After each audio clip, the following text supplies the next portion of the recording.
Spencer, the UCI World Championships are right around the corner. This year, they're held on a course in Innsbruck, Austria, with a ton of climbing. Oh. So finally, the world's best climbers will get a chance to wear the rainbow jersey. And finally, Fred, people like us who think we're climbers can ride the same course as they do on the virtual training app Zwift. Zwift has the course ready to go for you to ride day and night.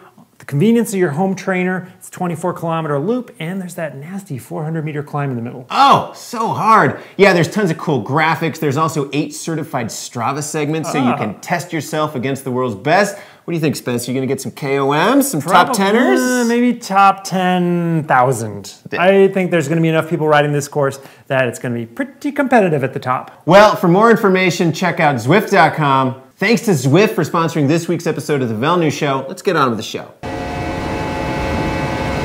180 miles an hour, that's not that fast. It seems a little dangerous. You're tuned into the VeloNews Show. I'm Fred Dreyer here with Spencer Paulson. Spencer, we need to talk about the Vuelta a España, which finished up this past weekend with a couple thrilling days of racing. Simon Yates took the overall. Wait, was it Adam Yates? Simon Yates? Which Yates was it? It was Simon, Fred. Adam has a beard right now. Oh, right. Simon's also wearing a red jersey. Anyway, we have 3 talking points to get to from this race. Let's get to them. The first one, Simon Yates wins the overall. What's the significance of this victory? Fred, we have been watching Simon Yates for years, expecting him to deliver on his potential to be a Grand Tour contender. And it looked like it was going to happen this year at the Giro, but he totally collapsed in that final week, lost the pink jersey, didn't even finish on the final podium. So this Vuelta was his shot at redemption, and he took it. With a lot of young Grand Tour hopes, you see that. They can go strong for 2 weeks, but it's that 3rd week that ends up being the hurdle. Let's see how Simon looked in that 3rd week of the Vuelta. Looking pretty strong, dropping people in Andorra. Yeah, he looks great. He saved a couple of matches for that final week of racing, especially his final mountain stages. And plus, Mitchelton Scott had his secret weapon ready to go. Wait, what's secret weapon? That's his twin brother, Adam Yates. Twin power, man. Wonder Twin Powers, activate! Form of... Yes, the twin domestique. Yeah. Anyway, chapeau to Simon Yates. Second talking point was the old men versus the young men. Alejandro Valverde, 38 years old, and Steven Kruijswijk, 31 years old. That is not old, Fred. For the bit, it works out. Okay. Came into the final few days of racing on the podium in 2nd and 3rd place, but they were dislodged on the penultimate day after a huge attack by Miguel Angel Lopez and Enric Mas, 2 guys both in their early 20s. Father Time lost out to the young guns. Yeah, Stevie cruise ship hit an iceberg and Alejandro's fruit withering on the vine. Third talking point, Spencer, the complete implosion of Team Movistar. Spain's team came into this race with a ton of pressure on their shoulders, and they totally failed. Oh, Fred, this is like the Boston Red Sox losing the final game of the World Series at home in Fenway Park because Movistar, everyone looked to this team as the ones to win this race, whether it was with Quintana or Valverde. Spain's super team, big budget, they just didn't deliver. So Quintana played an admirable domestique role on these final few days for Valverde, but on the penultimate day, his move ended up setting up the men who would knock Valverde off the podium.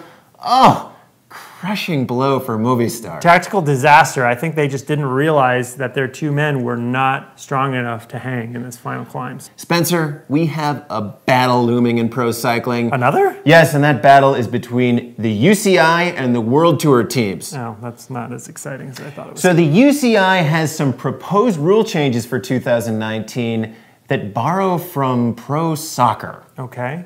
The UCI wants to shrink the size of the World Tour from 18 teams down to 15, and it wants to implement this relegation system where the best pro continental teams get boosted up to the World Tour and the worst World Tour teams get boosted down to the pro continental. Like I said, they're borrowing from pro soccer here.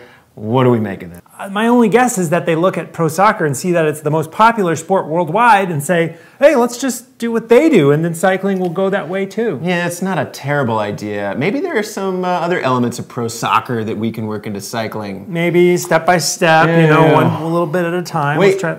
How about flopping? Oh, damn, the pavement is not going to be as not soft like grass. I know red cards. You could give a red card whenever a cyclist hits somebody or acts poorly. That's a pretty good idea. I mean, you know, there's definitely some fights in the peloton now. With Gianni Moscon, we might need to implement some sort of punch card system where the fifth one's free or something like that. I don't know. He's going to have a lot of red cards. Finally, one thing we could borrow from soccer is corrupt corporate governance. Fred, I I think you know that by now, like that's what cycling is all about. That's what we've been doing for years and years and true. years. That's nothing new for cycling. In fact, maybe soccer took the idea from us. We kind of have that one down already. Yeah. Well, for more news and information, check out VeloNews.com. For Spencer Paulson, I'm Fred Dreyer. Thanks for tuning into the VeloNews Show. We'll see you next week. Yo, Adrian! I did it!